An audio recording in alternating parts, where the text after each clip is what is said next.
Good morning, everyone. Thank you for joining us on this Wednesday. This is our fifth webinar in this small business innovation series. So if you've been joining us week after week, hopefully you've been getting some good information on all things innovation. Today, we're going to focus in on the Werx ecosystem, and we've got joined with us representative from the Homeland Security Innovation Hub. First up, we have is Mr. Craig Zamry, and Craig serves as the director at the Homeland Security Innovation Hub, also known as HS Werx, and it is part of the Werx Innovation Hub network. And he'll talk more about that in just a little bit. But while I introduce him here, Craig brings with him an expertise, really battle-tested to spearhead innovation efforts, fostering transformative solutions, and driving progress in the defense sector. With a solid commitment to excellence and a keen strategic mindset, Craig is dedicated to pushing boundaries, achieving organizational goals, and making a meaningful impact in his field. Before this role with the HS Werx, Craig has been fortunate to serve in a variety of leadership positions with high-performing teams, building successful programs and initiatives in his own companies and for organizations such as the Kauffman Foundation, the Cleveland Clinic, Ohio's Small Business Development Centers, and working in entrepreneurship and innovation, technology transfer, and commercializations. And he also served as a U.S. Fulbright specialist. So all that is to say that you can't ask for someone more well-versed in transformative leadership and innovation than Craig. And joining him are two clients of our Apex Accelerator Network as well. And they've been working with Craig through the Werx Hub. So I'll allow Craig to introduce them later on. But without further ado, I'll turn it over to you, sir. Well, again, special thanks to Joey Scott, the team at Ohio Apex Accelerators. Thank you for the kind introduction. It's an absolute honor and pleasure to be here with you all today. As Joey mentioned, I'm going to give a high-level overview of HS Werx, and then I'm going to turn it over to Justine and Ed to share some background on their companies, their experience since they just recently joined the Werx ecosystem, and where they're at today. So with that, again, good morning, everyone. My name's Craig Zamry with Werx and serve as the director for the Homeland Security Innovation Hub, known as HS Werx.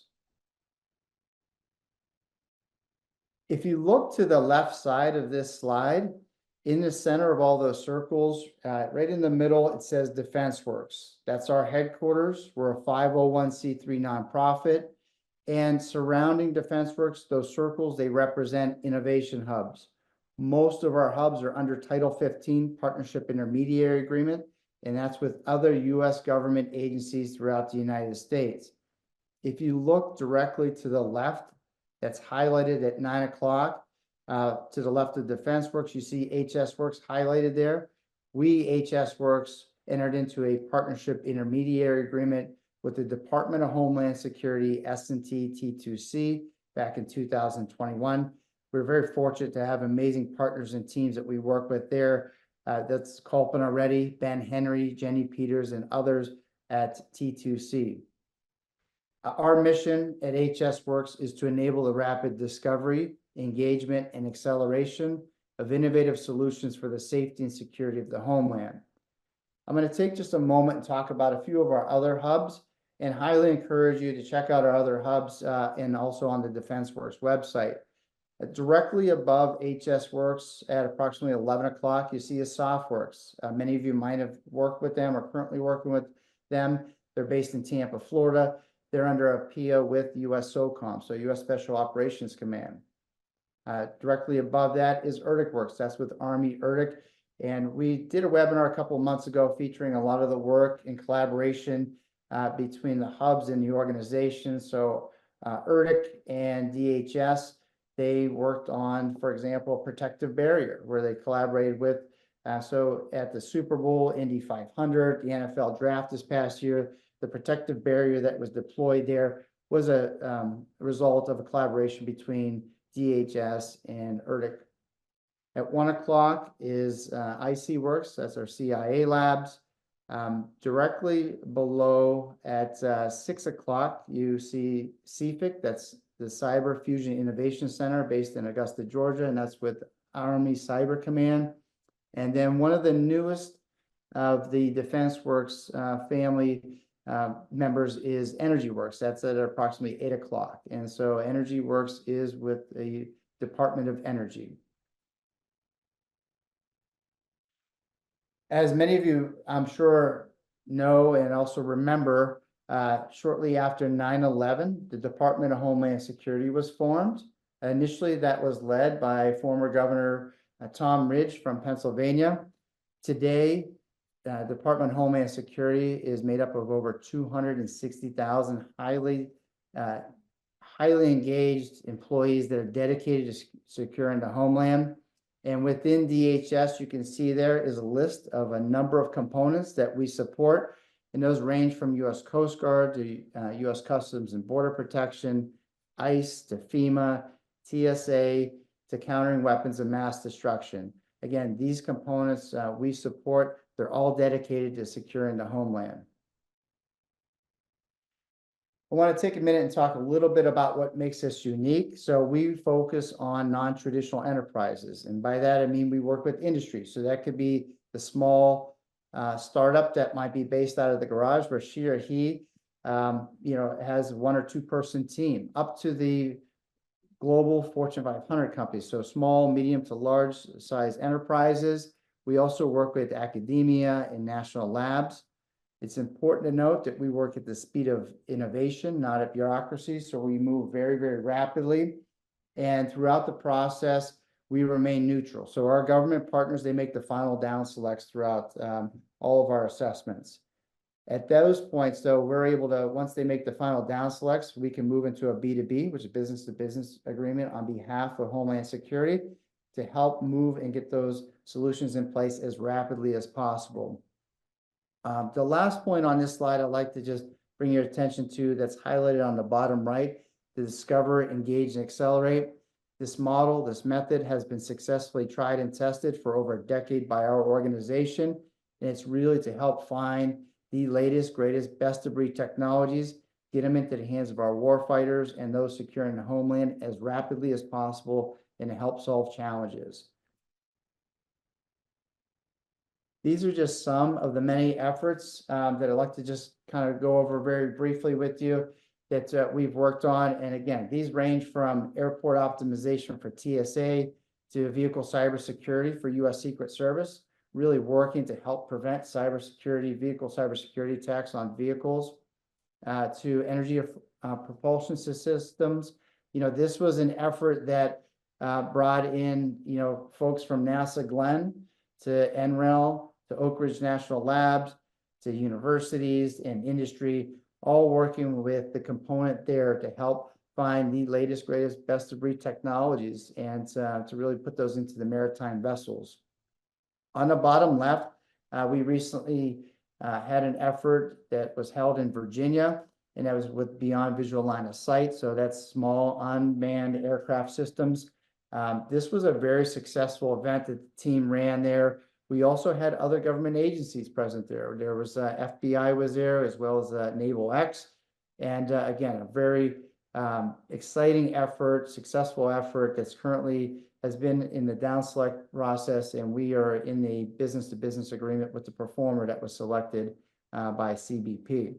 And then over to the right, you see is with first responders. I'm sure as many of you know, 911 hasn't really changed a whole lot in the last 40 years or more. So this is really an important effort where it's taking smartphones, where you're able to use video, text, location, and really layering in AI into that and take it to its next level so that those seconds can really help save lives. A lot of companies and organizations may not be familiar with tech transfer and commercialization, or that they can actually license technologies from U.S. government agencies as well as universities. On our website, again, I encourage you to go to hsworks.org. You'll see there's a tab there that's dedicated to license. And you can go on and take a look at some of the different intellectual property that has been created and developed by the Department of Homeland Security.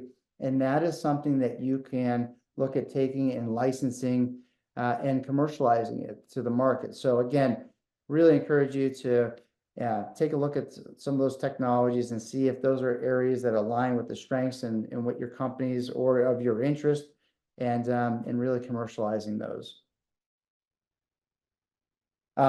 Here's our contact information. If you're unable to scan the QR code, I know we have Kinsey Krim, who's one of our events and marketing leaders, on our call today. So I'm sure Kinsey will be able to drop in the chat, if she hasn't already, a link to join our ecosystem. This is the first step of ways to work with us and engage, and it's an important part because we need solution providers like you that are out there, that work with Apex accelerators. You're going to hear from Justine and Ed here in a moment too. This is the first step. They joined our ecosystem. When we post out challenges, you'll get notifications and you'll be able to submit and or participate to those challenges. And not only that is, again, as you saw on the very early slides, we are a family of innovation hubs with different U.S. government organizations throughout the country that have a number of opportunities and challenges that they face. And so being involved and connected in our ecosystems really helps to get you out there, as well as help you to find ways to engage and also bring your solutions to help our war fighters as well as secure the homeland. So with that, I know we're going to push the Q&A towards the end, but I want to turn it over at this point now over to Justine, where she's going to share a high-level overview of her organization, the journey since they've actually joined our ecosystem. And then when she completes, I know she'll turn it over to Ed. So again, I thank you for your time and attention. And at this time, I'd like to turn it over to Justine. Oh, thank you, Craig. Let me share my screen here. Okay. Okay. Can you see my screen? Excellent. Thank you for that kind introduction, Craig. My name is Justine Blank, CEO of Engineered Products based in Northeast Ohio. Small women-owned business. We became engaged with the Department of Defense about 2018. My background is about 38 years in the commercial space in business automation, factory automation, robotics. Specialty is RFID. So if you don't know what RFID is, it's radio frequency identification. Two good examples are your credit card. The chip is a form of RFID, and EasyPass is a form of RFID. We don't do either of those technologies, but we use that technology in our products, what we offer to both the commercial world and to the Department of Defense. So with that being said, again, I'm 51% ownership, small women owned. We have 7 patents that we hold. And Craig, it was a great intro for me. We hold 6 NASA tech transfer patents that NASA has transferred RFID technology that we can use in our business, and we have. We're very excited about that. We have 0 debt, and we've retained 100% equity ownership to date. Be careful of when you are looking to grow your company and you're accepting money. In the Department of Defense world, we say follow the money trail and make sure that it is smart money.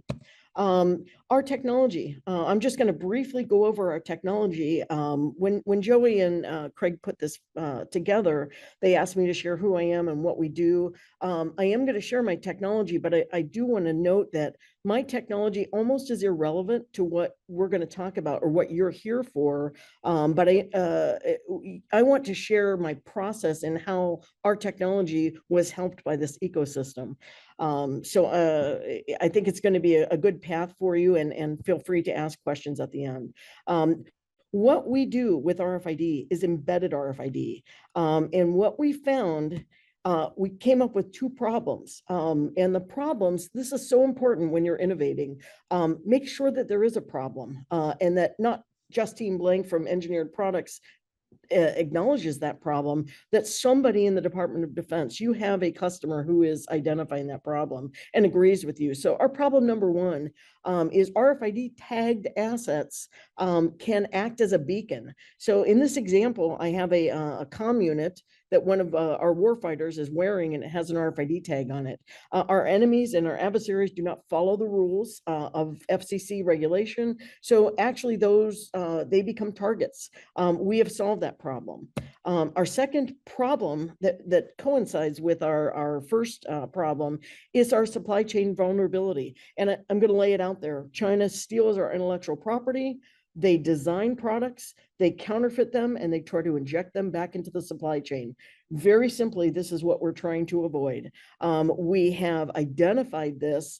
We have supporters all throughout the Department of Defense, as well as their primes, who have agreed that this is a major problem in commercial as well as the Department of Defense.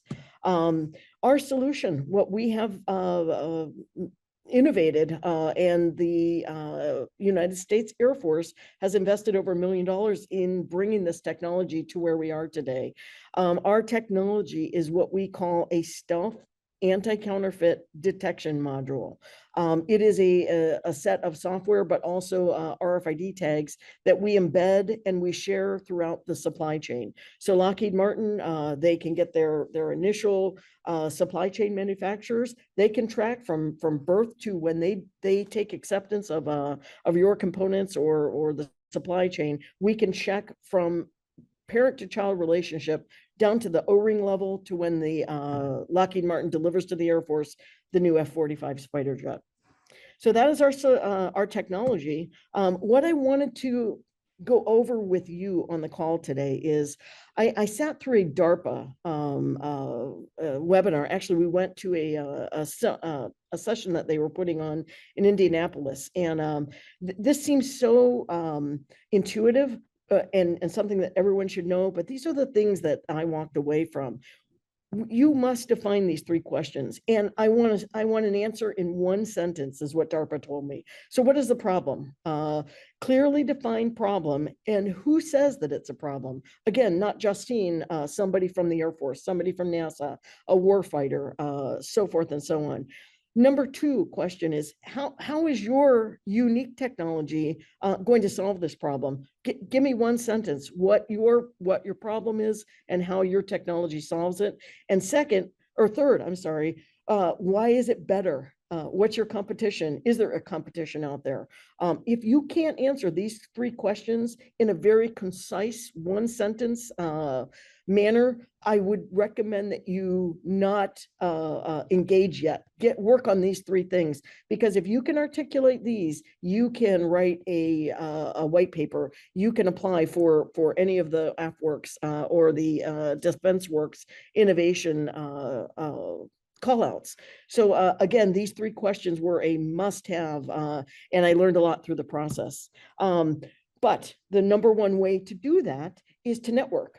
Craig and I have talked about this before. Networking probably is the number one DoD engagement strategy that I can give you as a small business. And when I say this, there's a lot of stuff going on here.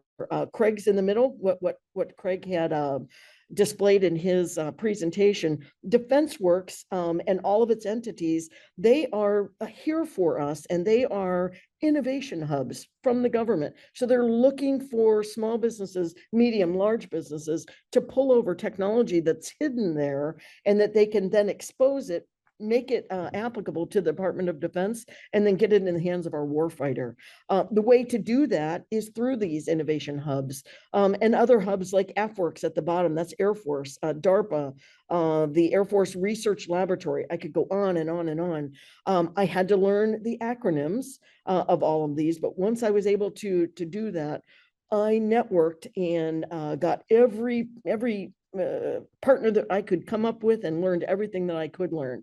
Another thing to wrap up is that you don't have to know everything there is to know on this slide. You have to know, and you have to surround yourself with people who do. So thank you for your time. I wanted to make this brief so we have lots of time for questions, but I thank you for your time. And with that, I'll send it over to Ed. Thanks, Justine. I'm going to have my presentation driven for me, but you're going to hear a similar story to what we encountered, although a much different story because we were built during a different time for a different purpose. But I'll let the screen pull up here, and then we'll start with the tech, and I'll talk a little bit about our process. But while we're waiting, I'd be remiss, Craig, thank you for everything you've done. Joey, thank you for everything you've done. I know Scott from Apex Accelerator. Youngstown State isn't on, but Scott has been a huge help in helping us navigate this system. But today, what I want to talk to you about is our company Stream Engine, and you can go through it relatively quickly. I'm gonna talk through it. So a little bit about who we are and what we do and why we exist, which you're about to see in everything that you're watching happen in the world right now. Stream Engine's an AI, artificial intelligence-driven platform that has dual use capabilities. We were originally designed for the advertising space, which is where I come from. I have a sports marketing background, which if you look at my background, I did work with the NFL, the Olympics, all the major ad agencies, but we're currently focused on the defense industry and the intelligence industry, as you're about to see. We use AI to detect threats and detect those threats globally. We've built proprietary artificial intelligence tools that do the following. They see everything that's on your vision technology, and we detect patterns across videos and still images. We hear.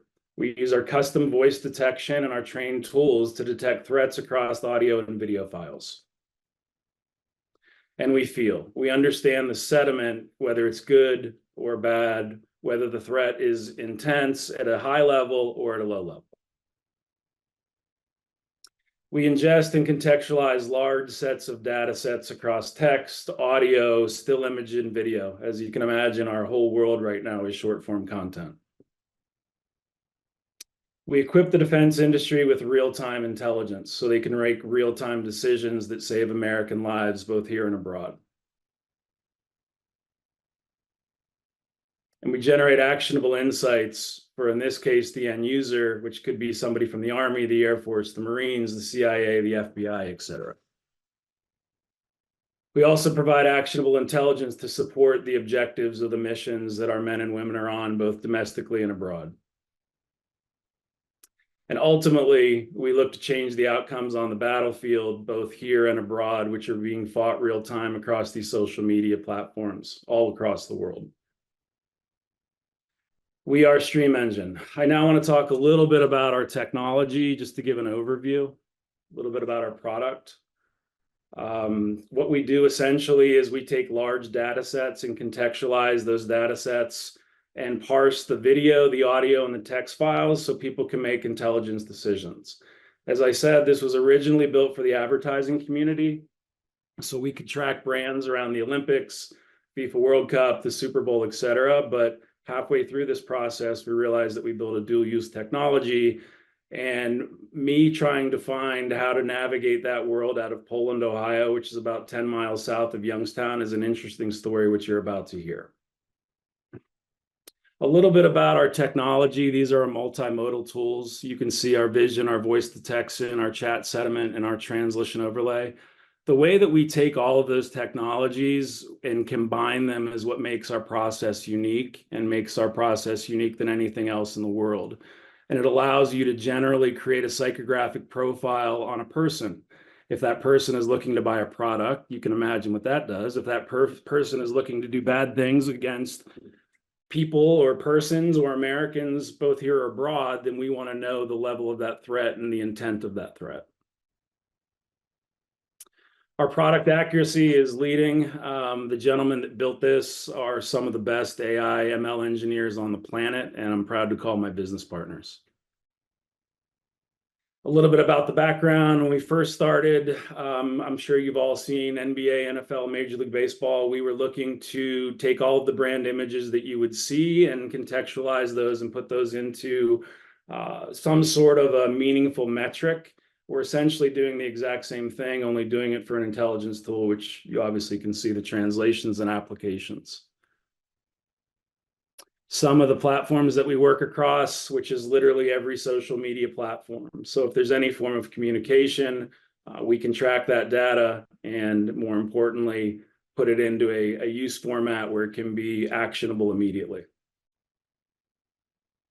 And these are some of the dashboards that we create based on what our clients want. Some clients want the raw data. Some clients want a nice, pretty diagram. Depending on what you need and what the use case is, we can provide all of that. That's a little bit of background about what we do. Now I want to talk to you about the process and how interesting and yet difficult this was for me and my business partners to navigate. While we were originally building the business, we were focused on Madison Avenue and all of the media companies. When we decided to make this shift, me trying to get our product into the hands at the highest level of the intelligence community was a challenge. A lot of research. I was seeing a lot of money that was being deployed into the state of Ohio, probably with all the growth that was happening in Columbus pre-pandemic, technology, education, medical. It made sense. What I was trying to do was raise my hand and reach out to literally anyone and everyone that I could, from congressmen to senators to you name it, trying to let them know that we had a technology that I felt was going to literally change the game, which I believe that it will. I got connected ultimately through the Apex Accelerator at Youngstown State, and Scott Loveland, who happened to also be an alumni of my alma mater, Mount Union, which you can imagine how difficult it was from a guy from Mount Union trying to tell everybody he had an AI and ML company out of Poland, Ohio, in a global technology in a global pandemic. But that was part of the process. Ultimately, by getting connected to Scott and his team at YSU, I ultimately got connected to Craig and his team, who happened to be up the road or at least he's up the road in Cleveland. And through, as Justine said, a lot of hustle, a lot of work, a lot of outreach, a lot of grinding.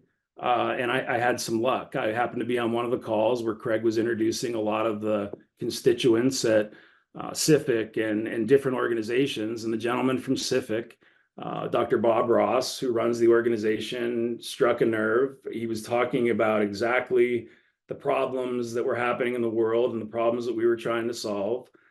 Salesman at heart, I reached out to him and said, here's what we have. And by happenstance, he said, it sounds a lot like a problem that we have. And he sent a white paper back to me, which was an industry offering that they needed a problem that they needed solved. I jokingly sent it to my business partners and said, it looks like you guys wrote this. And at the end of the day, I said to Bob, you guys are asking for a Toyota Camry, and we've already built a Gulfstream G550. So they know what we have. We've been going through the process with the constituents. We've also been having conversations with everybody from the Army, the Air Force, the U.S. State Department, the CIA, the FBI, and it gets even crazier with the levels of conversations. But I've always said if this can be a springboard for Northeast Ohio, which is traditionally known for manufacturing and additive manufacturing, and we can help put a stake in the ground, which I plan to do here in Northeast Ohio, which is an hour away from Carnegie Mellon, where the majority of this technology is being built, then I think with all the growth that's happening in the state, with all the growth that's happening in the region, maybe in a weird twist of fate, that's why Stream Engine was partially born out of Ohio, or at least I was the guy that needed to go out and grind and sell and raise the money and get it done, which, if any of you are on this call from Northeast Ohio, I don't need to tell you much more than that. So my back was up against the wall.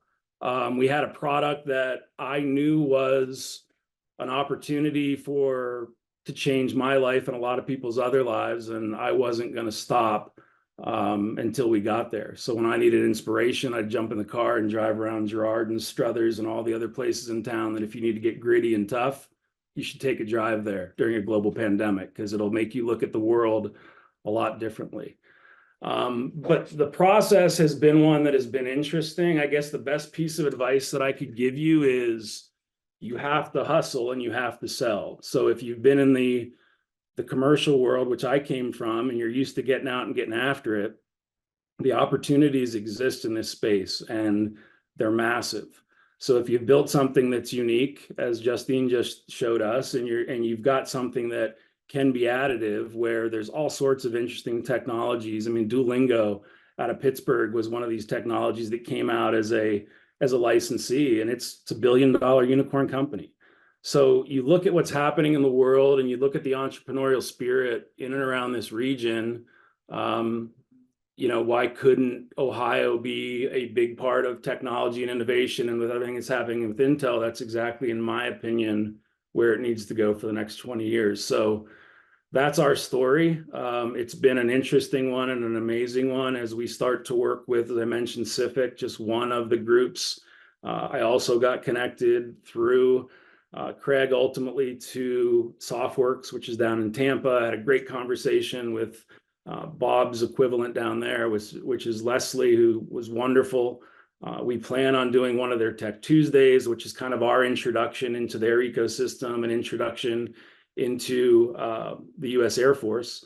And it's also going to give us an opportunity to build out and utilize the test cases that we've been doing with the Army, where we can then go and show use cases of here's how it can work for you in different opportunities and different verticals. So again, I'm really thankful for the time. We've got an interesting story and one that hopefully inspires some of you that are entrepreneurs to get out there and hustle, because that is exactly what we just did. And if you've got something that you know is great, don't let anything stop you, because there were many times through this process that we almost had to stop. And I told my wife they're going to have to kill us to stop us, because we won't, and we haven't. And that's my crazy story over a global pandemic. But we've got a technology that's amazing, and none of that would have happened had it not been for me meeting a guy at Youngstown State who got me connected to a guy in Cleveland who helped me hustle a whole bunch to get us to where we needed to be.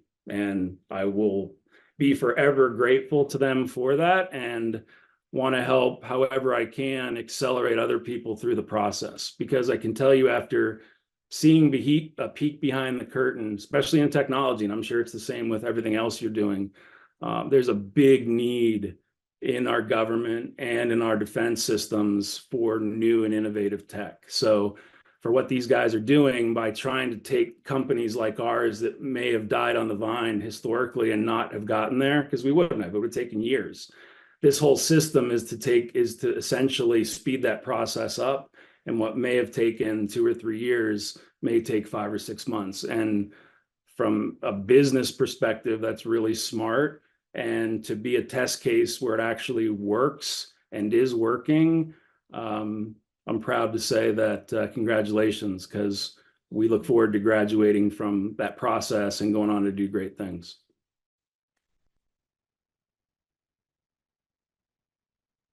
Awesome. Well, thank you all. I mean, I think that's a good start to what's going to be a good conversation here.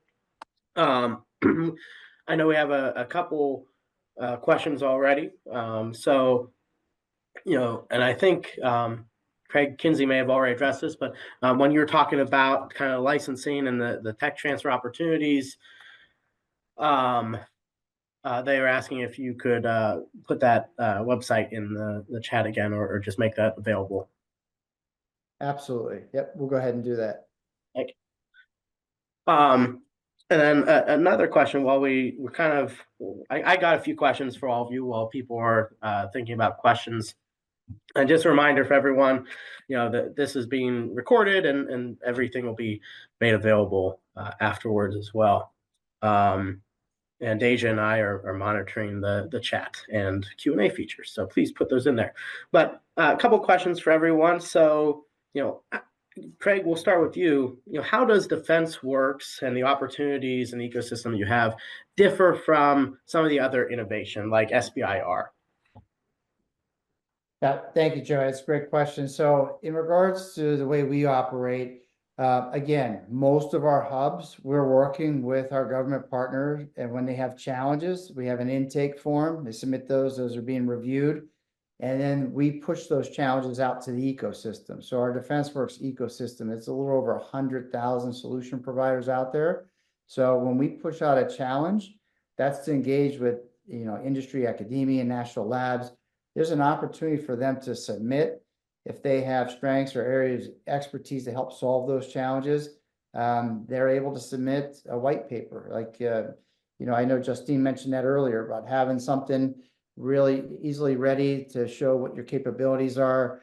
And then that's reviewed by our government partners, and we're forward funded. So When they make the down select, we notify their performers who's down selected there, and that's where we enter into a B2B agreement. So a little bit different process from maybe, you know, the sitter processes. Again, these are challenges that come in. We have folks that we push that out to. It also goes out on sam.gov, and they submit, and they're down selected from there. We do have other opportunities there too. Sometimes it's a more of an earlier stage with our government partners. Maybe they're still working through problem curation, where we bring in industry, academia, and national labs to actually help them focus and hone down on what the problem is, help bring, you know, build out some of the steps and things that are kind of needed, and also share with them what's some of the latest, greatest, best of breed technologies and the art of possible that's out there. So that helps our government partner to also maybe see what are the requirements that need to be listed out there before we push out for an assessment event. Hopefully that answers your question, Joey. Absolutely. Thank you, sir. Question for Justine and Ed. We heard how both of you kind of got to DefenseWerx, and as through kind of connections from your local Apex Accelerator.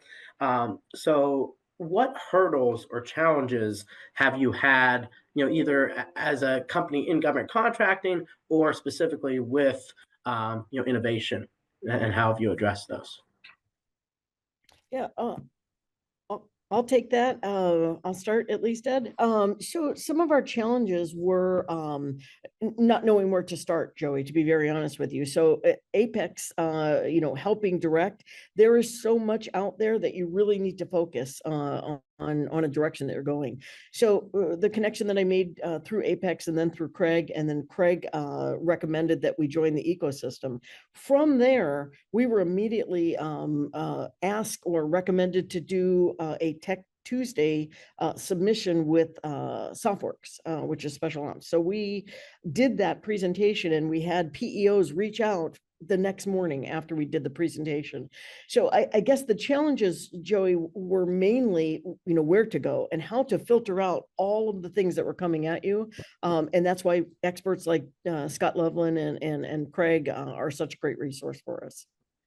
I would echo that. I agree with everything you just said. I think for me, not knowing the space that I was walking in, I didn't know what I was encountering. So early in my career, I would say I would always chase the wrong cars down the street. Well, I didn't have time to chase the wrong cars down the street here. We're in post-global pandemic. We're burning cash. We need immediate connections. And had I not had Scott's immediate connections saying, you need to go here, you need to go here, you need to go here, and not to mention he has a background in intelligence, so he understood kind of the navigation process. Had I not met him, I would have never met Craig, and I would have never met the guys in Augusta. So the fact that you have the institutions working at the local level where somebody can go and start outreach and then start through the process is smart. And again, I was a guy with technology in Northeast Ohio in a manufacturing area, which, they looked at me like I had three heads, which I get. But that's what made it even more unique of a process, is that my business partners just happened to be in Southern California and throughout the country. But because the money was flowing into the state of Ohio, why is that? Because we're 4 hours away from DC? I don't know. Because Ohio State's here? I don't know. I've asked myself the same question a million times, but for whatever reason, Ohio has been chosen as, we want to pump a bunch of money into here and grow your economy and have you support DC. So if that can help spawn growth through new tech, then that's what this is all about. Thank you both. And Ohio has always been synonymous with innovation, going all the way back to the Wright brothers and beyond. And if you look at the rankings, Ohio is always competitive with other states in the small business innovation research field. So there's always a lot of innovation happening here in Ohio, which is exciting. And whether you're in Ohio or a whole other state, what's great too is there's an Apex Accelerator in every part of the country and some of the outlying territories as well. So, what I always tell people is big part of our job is connecting clients with opportunities. And that's great to hear that, through your local Apex with Scott Loveland, you've been able to do that. You've been able to connect with those right individuals and right opportunities to spur the next steps of your path.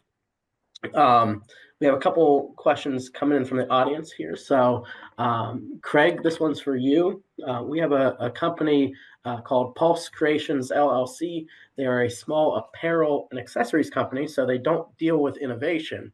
However, they are set up for selling to the federal government. Is there a place for them in HS Werx or broader scope? Some of Homeland Security or other agencies that you might see. Well, thank you for the question. Again, I'd say, we work with small, medium, large companies. We never really know what we're gonna get, right? There's it's over 260,000 employees at DHS. There's a number of challenges that come through.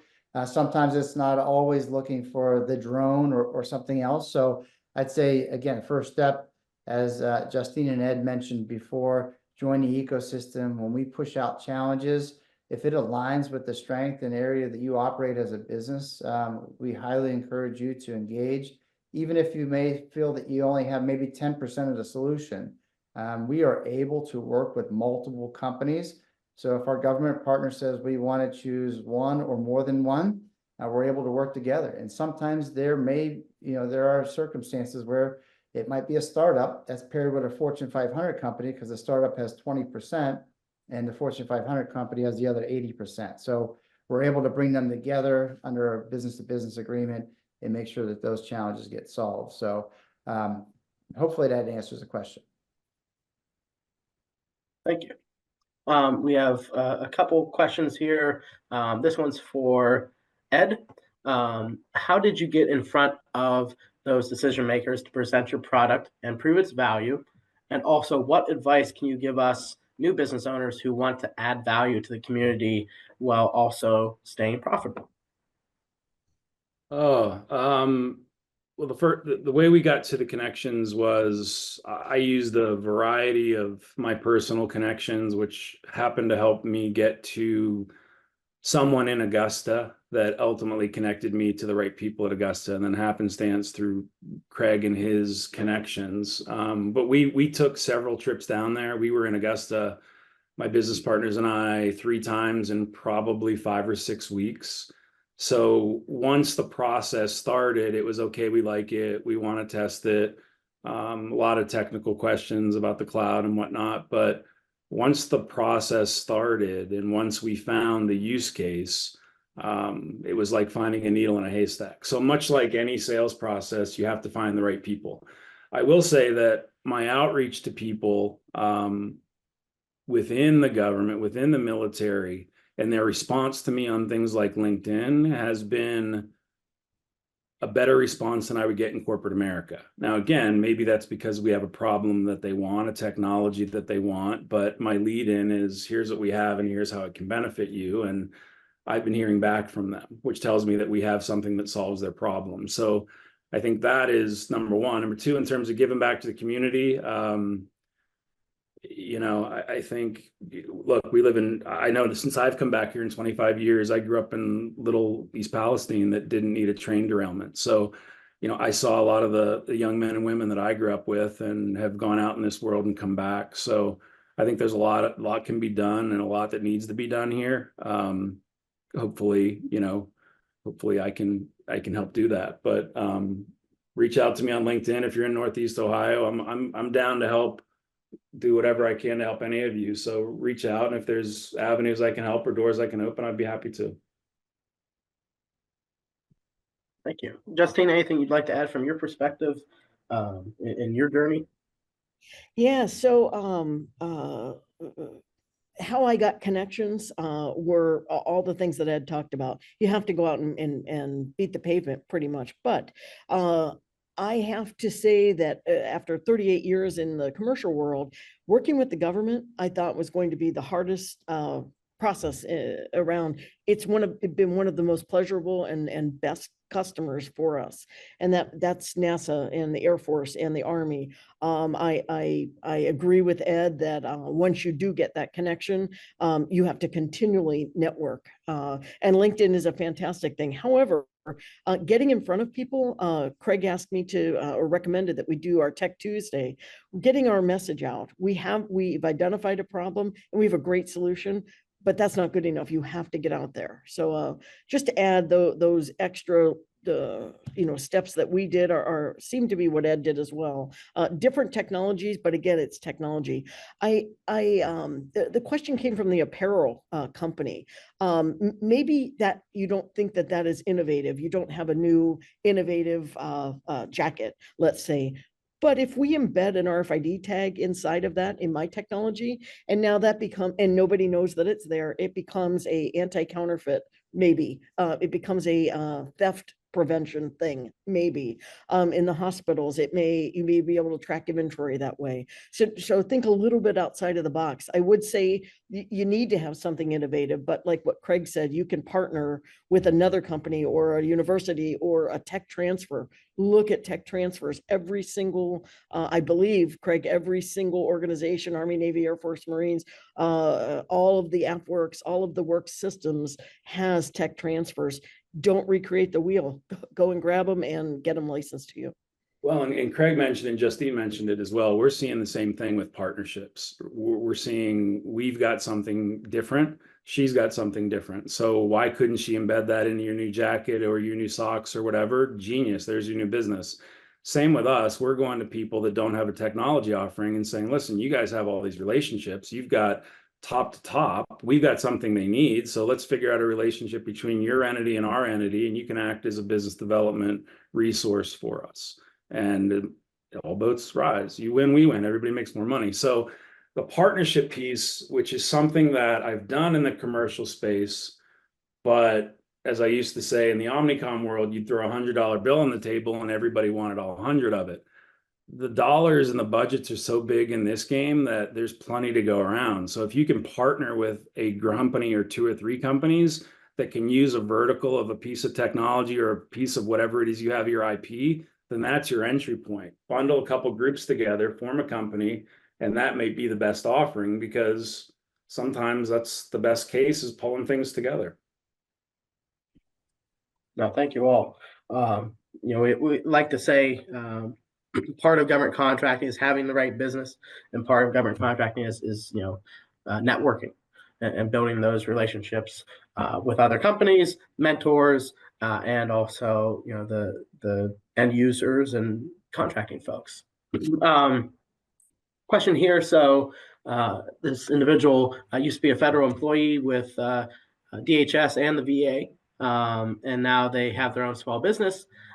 What recommendations would you have for them trying to get contracts from DoD, DHS, VA, etc., and any requirements to think about? I will say, kind of as a blanket answer, please reach out to your Apex Accelerator counselor. We can sit down with you and talk through more offline, the steps needed to be eligible and procurement ready, and really, leverage commercial successes to transfer that over to government, because you want to have that strong foundation and you want to have past performance. And as a new business owner, kind of implies you have a new business, you want to start building up that foundation. Commercially, it's very difficult sometimes to jump straight into government contracting. So once you have those wins under your belt, then you can leverage those strategically to go to state or local opportunities, subcontracting, and then look at federal. But I just broke one of my own rules as a facilitator of answering the question I'm asking, but I'll turn it over to all of you for your recommendations. Justine, were you going to say something? Yeah. So something struck me when you were talking about reaching out and applying for your technology. Remember that not necessarily does the Air Force or NASA know that they need your technology. So keep a watch out for dual use callouts or open concept callouts. A lot of things, and way back in the traditional, the Army would list 50 different things that they wanted you to solve. We came in under an open call and we got our first SBIRS TTR. Another avenue, we reached out to primes via LinkedIn, and I have a letter of recommendation and an open mentorship, let's say, with Lockheed Martin.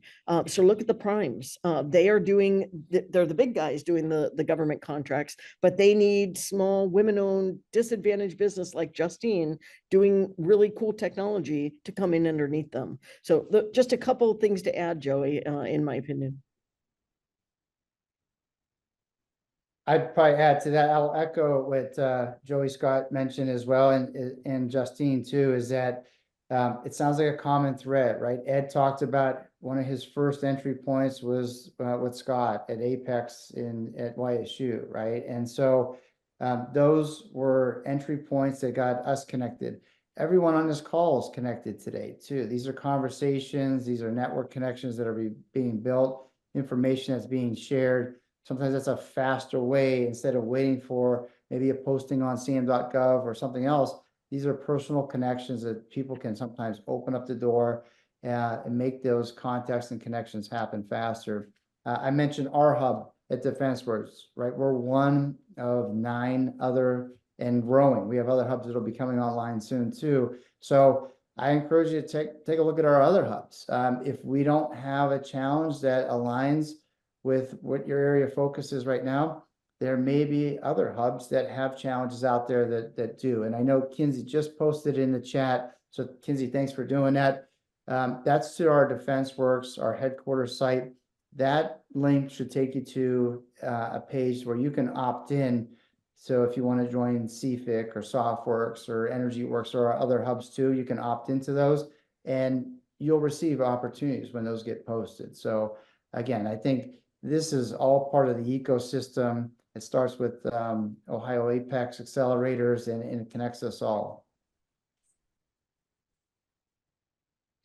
Just one more thing to add. In the commercial world, in all of my experience, you had to pay very dearly consultants to give you this type of information.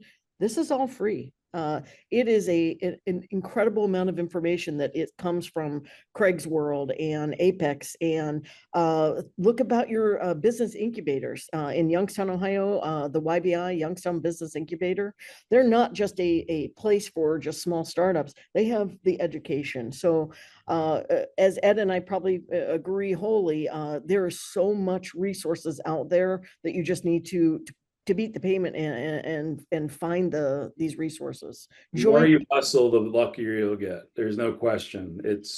I see it as a entrepreneur. The opportunities that I see in the government sector excite me way beyond what I was doing. And I was working in sports. I mean, so I was having fun, but the opportunity to do something really, really big, this is what this is. It's big stakes. Fun game. Thank you all. Before we wrap up today, because we're coming up on the hour here, I always like to leave our panels with kind of last thoughts or recommendations. So we'll kind of go in reverse order. So we'll start with Ed and end with Craig.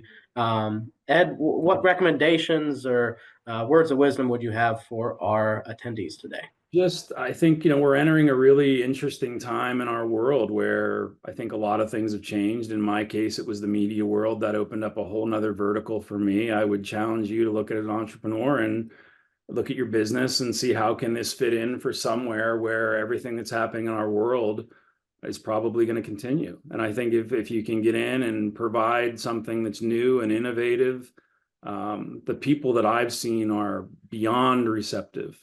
And it's been an opportunity, I think, to really open my eyes to look at new opportunities. So I would say charge at it, go hard. You're going to have ups and downs. I've had a million of them, but as I said earlier, do not give up. Do not give up. Keep grinding. That's my advice. Thank you. Justine? Yes, be organized. I would, in my presentation, I had those 3 questions that DARPA recommended. What problem are you solving? What does your technology do to solve that? And who cares about that? You have to have somebody, not Justine Blank. And then what is your competition? If you know those 3 things in one sentence, you will be successful. And then all of these connections that we're talking about today it'll happen much easier for you if you are organized. Thank you. And Craig? Yeah, again, I can't say enough. You can see, look at where we're at, how quickly the world is changing, whether it's Homeland Security or it's USSOCOM or any of our other government agencies. We need solution providers out there, right, to help solve these challenges. And so these opportunities to meet, connect, they're really priceless, because you don't know when the next call is, where your solution can actually help solve. So again, stay engaged in these types of opportunities with the Ohio Apex Accelerators.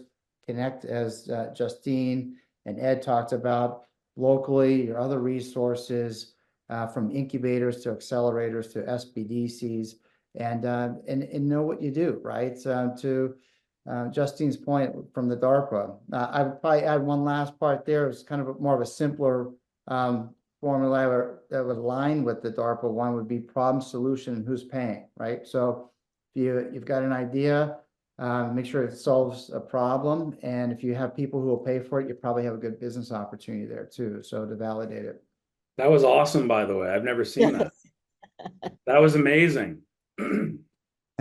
I only do once a call, so It was yep. great. I loved it. I just have never seen that. I thought that was cool.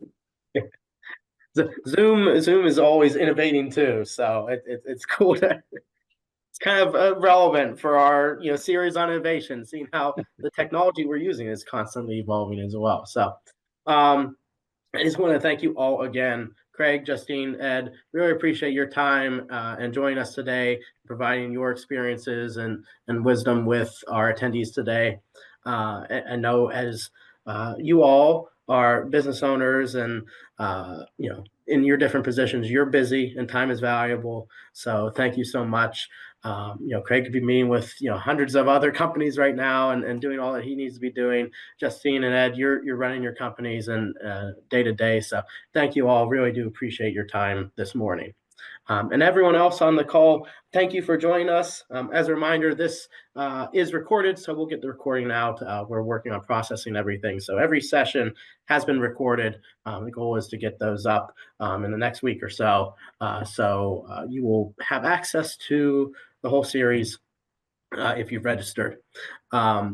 As a reminder, I'd just like to thank again, our partnership with the Ohio Small Business Development Centers and the Ohio Apex Accelerator putting this on, and particularly from our lead office here, thank you to Deja Johnson for putting together this whole series.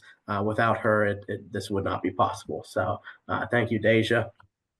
Looking ahead, next week we will not have a webinar. We actually have a large in-person event with Defense Logistics Agency focused on manufacturing. So our next webinar will be October 8th. I believe that is the date. So whatever is the next Wednesday after next week. So we will see you back here in 2 weeks. Thank you for your time, and I hope everyone has a great rest of your week. Take care. Thanks, everybody. Thanks, everyone. Thank you.